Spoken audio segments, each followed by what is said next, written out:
توی یه روستای کوچولو و قشنگ پسرکی بود به اسم حسنی.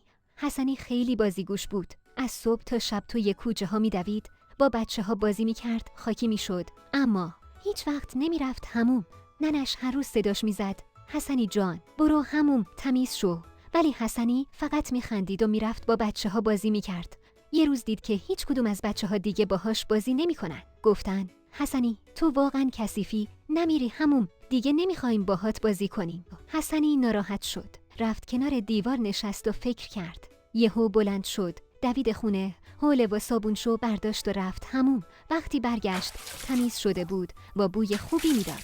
لباس نو پوشیده بود و همه بچه‌ها با لبخند دور تا دورش جمع شدن. از اون روز به بعد حسنی همیشه تمیز و مرتب بود و دیگه هیچ وقت تنها نموند.